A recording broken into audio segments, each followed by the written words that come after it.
Going for a walk with your Maltese should be an absolute joy, but if they're pulling all the time, that can be really stressful. And today, we're going to help you with that.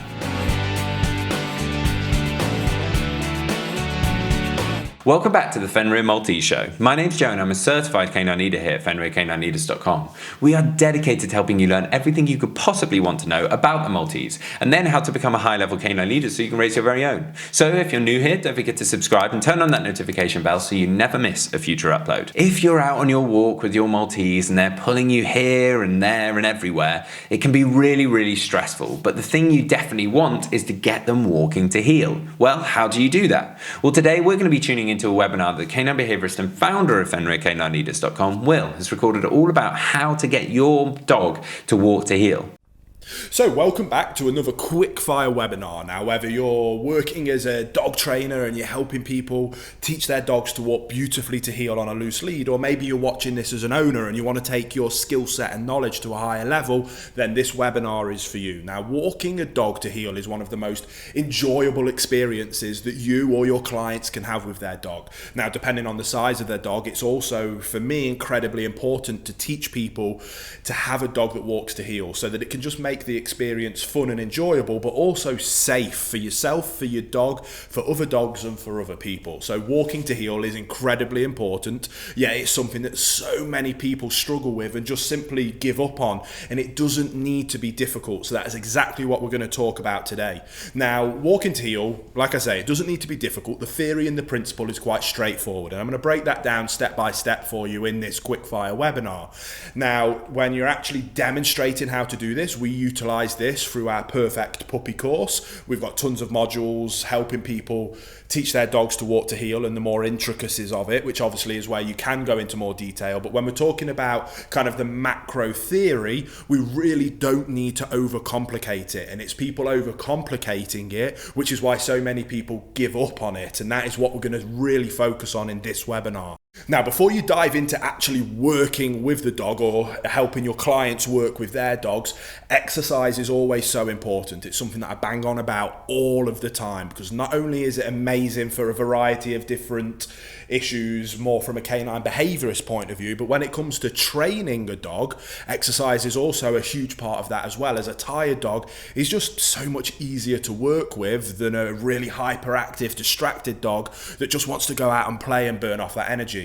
Now, when we're talking about very young puppies, we have to find that balance. We don't want to absolutely blast them with exercise so that they're falling asleep, but we don't want that kind of crazy hyperactivity that comes with puppies. Finding that middle balance is always nice. So as always, exercise. It's the most important part of owning a dog. Let's get that right first, and then you're just going to make the task so much easier.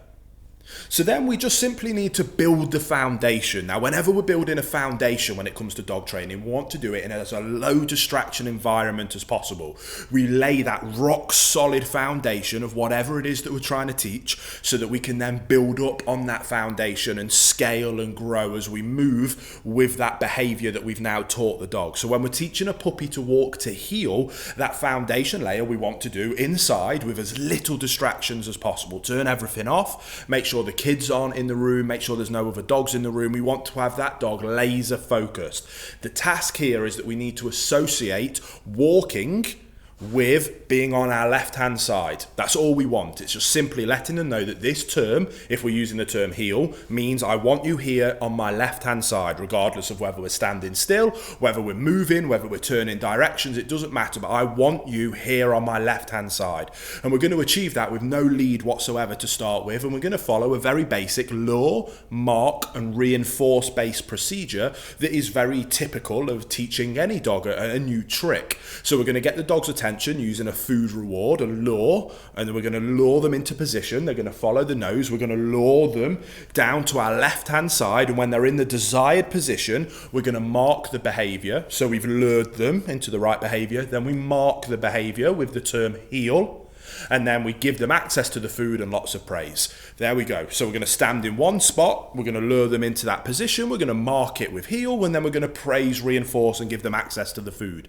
Then, while standing on that same spot, we can turn 90 degrees one way, 90 degrees the other way, 180 degrees, 270, 360, constantly while luring, marking, and reinforcing the dog of being in that desired behavior. We want to build that rock solid concept of this word, heel, means I want you on my left hand side. That's all I want you to do. It's a very simple process, and this is where people overcomplicate heel walking and getting a nice, good, casual heel. We don't need competition level heel for companion dogs. We just want a dog that will walk nicely on our left hand side, and this is building up that rock solid foundation.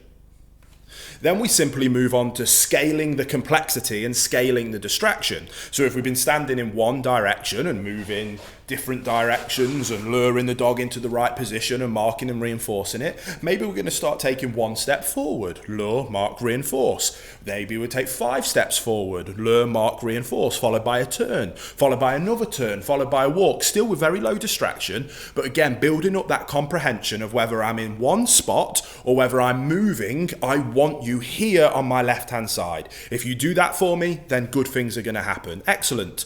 Then we can start building up that complexity with more steps, more turns. And at this stage, when we know that our puppy, that our dog has that rock solid foundation of the term heel means be on my left-hand side, at that stage is when I like to add a lead to the equation. Then we're going to carry on drilling the same things. We want to associate that lead with being here on my left-hand side. Too many people get a lead and they just ruin the relationship with the lead from day one by slapping them on it, letting them bounce all over the place, go wherever they want, and then they get confused why the dog is confused, that now you don't want them to do that, you want them to walk nicely to heel, but we've spent the last 6 months being able to go anywhere we want on the lead. We want to have that rock-solid foundation and then that rock-solid comprehension and that link that heel, that lead means heel, and heel means be on my left-hand side. And we scale the complexity, we scale the distractions. We start to do it outside in a low distraction environment. We then start to do it in a very quiet road, on a pavement or sidewalk,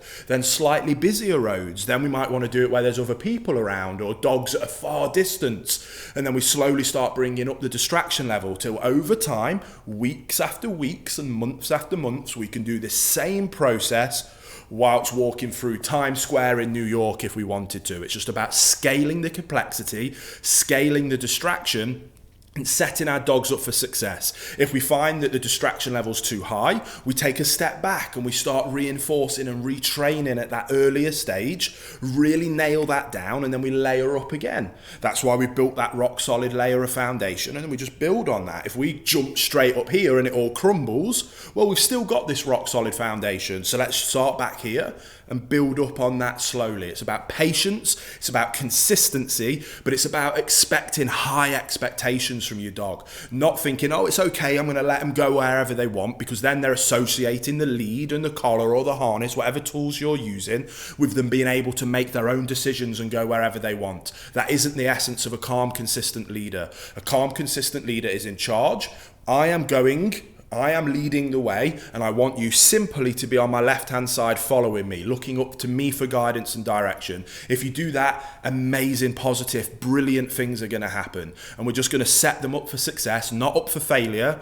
And we're going to set high boundaries, high expectations, and we're going to build up to it slowly but surely. While we're socializing our dogs in the big wide world, we don't need to necessarily put them on a lead and a collar and let them have free roam. We can carry them while they're young until they've had their injections, and then when we go out we can put them maybe on a long line so that we're not necessarily associating the short lead with being able to go where you want. The long line means now you've got free access and free rein, but when you're on this short lead that is our healing lead, they're creating that association with, okay, I'm on this lead, I know what that means I need to be on the left hand side of boss, and if I'm there, good things are going to happen and we're going to move. If the dog pulls, we're simply going to stop, we're going to turn around, we're going to lure them back into the right position, turn around again and move forward. If we find that the distractions are too high, you failed, not the dog. You expected too much too soon. So we're going to bring it back and slowly start to build it up, drilling it, working it every single day with incredible levels of consistency.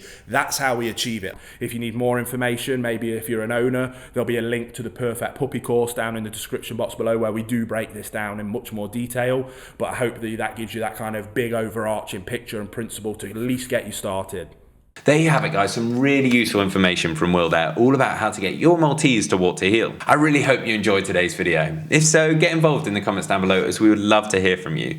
Don't forget to subscribe and turn on that notification bell as we have 2 dedicated videos coming here every single week. So I can't wait to see you in the next episode of the Fenrir Maltese Show.